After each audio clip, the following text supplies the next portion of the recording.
জুলাই আহত শহীদ পরিবার এবং আহতদের জন্য 405 কোটি টাকা বরাদ্দ করা হয়েছে। আমরা এটাকে সাধুবাদ জানাই। নতুন বন্দোবস্তের যে আকাঙ্ক্ষা, অর্থনৈতিক রূপান্তরের যে আকাঙ্ক্ষা, সেই আকাঙ্ক্ষার পূর্ণ প্রতিফলন ঘটেনি বলে আমরা মনে করছি। কিন্তু এই বাজেটে আমরা সেই আয় বৈষম্য কমানোর এবং কার্যকর উদ্যোগ দেখিনি। সরকার এই বর্তমান সময়ে যে অর্থনৈতিক সমস্যাগুলো, সেই সমস্যাগুলো তারা অ্যাড্রেস করতে পেরেছে, কিন্তু তার প্রপার সলিউশন বা স্ট্র্যাটেজি বা যেই ভিশনটার কথা আমরা বলতেছি বৈষম্যহীন সমাজে, সেটা এই বাজেটের মধ্যে দিয়ে আসেনি।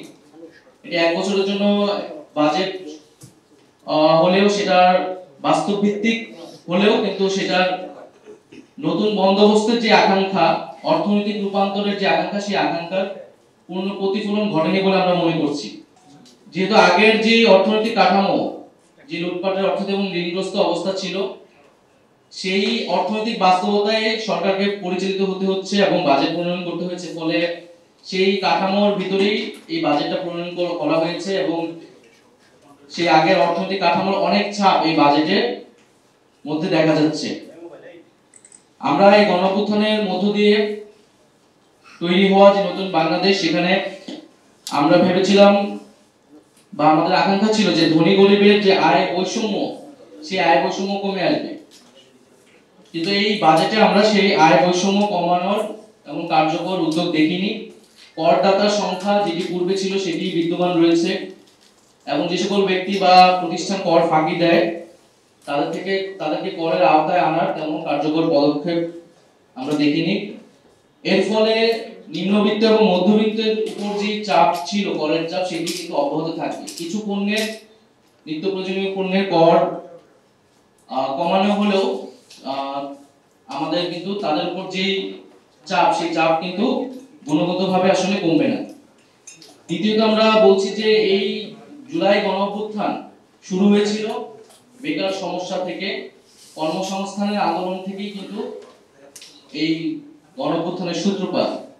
ফলে তরুণদের ব্যাপকভাবে প্রত্যাশা ছিল যে আমাদের যে বেকার সমস্যার সমাধান এবং কর্মসংস্থান বৃদ্ধির জন্য উদ্যোগ থাকবে, কিন্তু আমরা সেটি দেখতে পাইনি। গত এক বছরে 26 লক্ষ বেকার বৃদ্ধি হয়েছে, কিন্তু কর্মসংস্থান বৃদ্ধির জন্য যে বিনিয়োগ বাড়ানোর প্রয়োজন ছিল, সেটি এই ধরনের নীতি গ্রহণ করা হয়নি। বরং ব্যাংকের উপর যে নির্ভরশীলতা, সেটি অব্যাহত রয়েছে আগের আমলের মতোই ধারাবাহিক রয়েছে।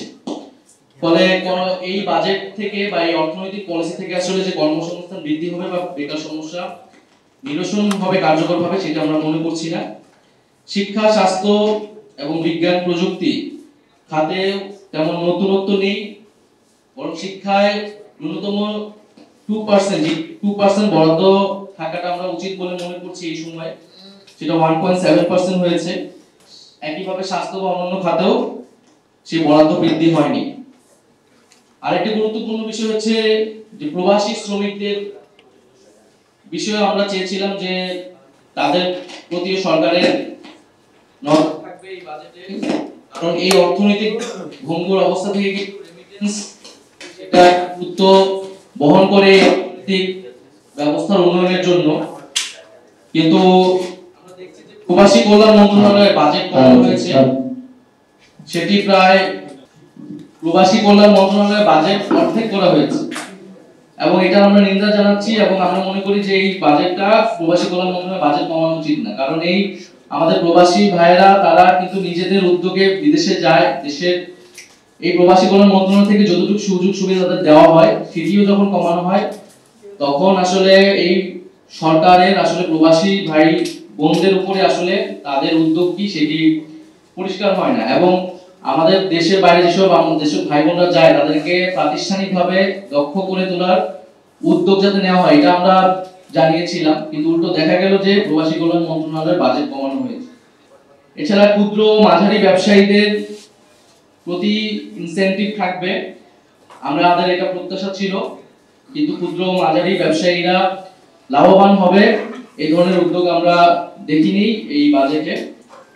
আরেকটি বিষয় হচ্ছে ই-কমার্স বা ডিজিটাল ট্রানজাকশনের ক্ষেত্রে ট্যাক্স বৃদ্ধি করা হয়েছে, যেটা 5% ছিল 5 থেকে এখন 15% করা হয়েছে, যেটা আমরা মনে করি যে আমাদের যে ডিজিটাল ইকোনমি, সেই ইকোনমি ক্ষেত্রে সেটার প্রভাব তৈরি হবে, একটা নেতিবাচক প্রভাব তৈরি হবে। আরেকটি বিষয় যেটা সবাই বলছে যে কালো টাকা সাদা করার সুযোগ সেখানে রাখা হয়েছে এই বাজেটে। আমরা মনে করি যে কালো টাকা সাদা করার সুযোগ রাখা উচিত ছিল না, এবং এটা তো একটা রেজিম চেঞ্জ হয়েছে। রেজিম চেঞ্জের পরে আসলে এই ইনসেনটিভ দিয়েও আসলে কালো টাকা যে সাদা করা খুব সম্ভব হবে সেটিও না। তাই এই জিনিসটা, কালো টাকা সাদা করার সুযোগটা আসলে বন্ধ করা উচিত।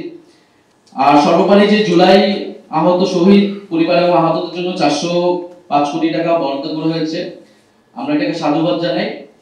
কিন্তু আমরা বলবো যে এই টাকাটা যাতে যথাযথভাবে খরচ করা হয় এবং তাদের যে যথাযথ পুনর্বাসনের কথা আমরা বলতেছি, সেই পরিকল্পনা মাফিক যাতে এই টাকাটা খরচ করা হয় এবং তাদের প্রতি যে প্রতিশ্রুতি দেওয়া হয়েছিল সেই প্রতিশ্রুতিগুলো যাতে দ্রুত সময়ের মধ্যেই পালন করা হয়।